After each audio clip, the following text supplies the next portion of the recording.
during the antenatal period, in the 5th month, if the baby is getting aborted or baby is recommended to terminate medical termination due to some anomalies, what is going to happen? My couples, please understand, it's not worth it. Just for the sake of getting a baby itself, you are ending up in loan or EMI. How are you going to give a decent life for the children in the future?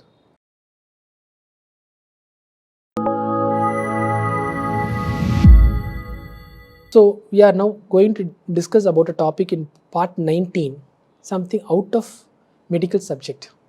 But I feel it is essential, a part of an IVF in ICSI program. I feel it is definitely has to be as a separate topic, has to be discussed, and I given a clue about this topic also earlier. Now I'll make you understand. What is my opinion about loan and EMI? Whether a couple can borrow money or can go through loans and go through some EMIs from private finances or private institutions and undergo this ICSI treatment. So if you ask me honestly, I want to admit one thing to you. This loan and EMI has been taken as a big promotion by myself 10 years before. At that time, I was really questioned. Why is it so unethical? Why are you promoting this loan and EMI and all? Why are you doing this? Many people have made it as a very, they have made it as a very negative comment. As a doctor, you are promoting loan and EMI and all. I said very clearly, this is an expensive treatment. Couples are unable to do this. So I am recommending to go through this loan and EMI. What is wrong? There is a facility. If they are interested, let them avail. I am not forcing them. But I am making them aware such facilities are available. So that is how my thought process was there earlier, 10 years before. Now, the same doctor is standing in front of you or sitting and giving the speech in front of you, telling that I am not for this loan or EMI. So, make it very clear why my thought process has changed. Because you need to understand, for the sake of a baby, you end up in financial debts. How are you going to grow that baby? How are you going to give a decent life for that baby? This is something very important.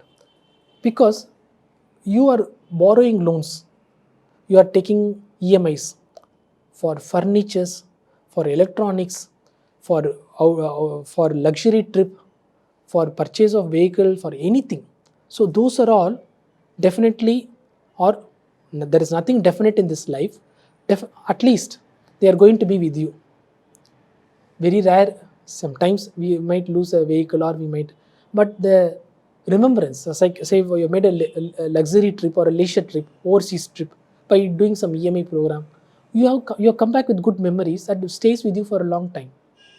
So you have bought a furniture that is, every day you are seeing that furniture and you are enjoying and you are using it. But in this alone, you are taking a loan and EMI and you have got a result. Very, very happy. You have taken some good decision, you got a baby, you are not having financially you are not independent, I mean financially not stable to complete the treatment. However, with the support of EMI or loan, you have completed the treatment, you got a result also. But imagine, during the antenatal period, in the 5th month, if the baby is getting aborted or baby is recommended to terminate medical termination due to some anomalies, what is going to happen? You will get completely shattered. That is going to happen. You will be completely demoralized. You will not feel comfortable to pay that pending EMIs. You will become totally disturbed. This I have witnessed from many couples. Either they become a defaulter or unintentionally, apart from losing the baby, on top of it, their financial dependency would have gone to the worst situation. And some of the few cases which I witnessed have deeply rooted in me, have made me a second thought. I have done not a proper advice for my couples. I should not have supported them to go for loan or EMI. So my thought has changed. No loans, no EMIs, no compromise, no sentiments. Here, if you are compromising, you are going all these things. Don't compromise. For the available money, whatever the treatment you can undergo, please undergo that treatment. It can be IUI or a natural pregnancy or a soft stimulation IVF.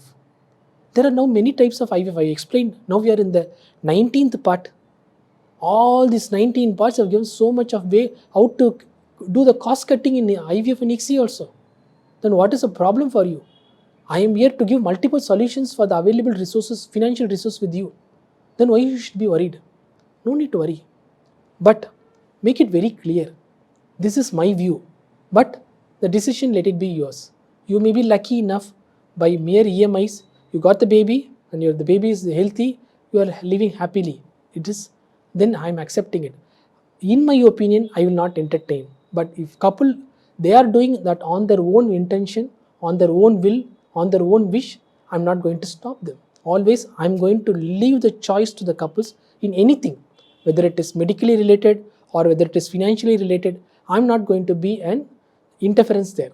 I'm not going to change the mindset. I'm just going to leave it to the choice, good or bad, let them accept, they have taken the decision, let them move forward. That is my view.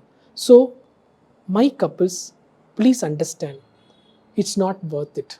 Just for the sake of getting a baby itself, you are ending up in loan or EMI. How are you going to give a decent life for the children in the future? And anything can happen. Life is so uncertain. We are losing the children in the middle of the 15th or 20th age or 25th due to suicides, due to accidents, due to so much of bad habits. This is a polluted world, not worthable and not commendable. Please understand, keep this all in your mind and take loans and EMIs only if it is really indicated and warranted. For the sake of treatment, ICSI, if you are ending up in loan and EMI, it is not a right thought and a right move from my opinion. Your decision is final. So let's meet on 20th part.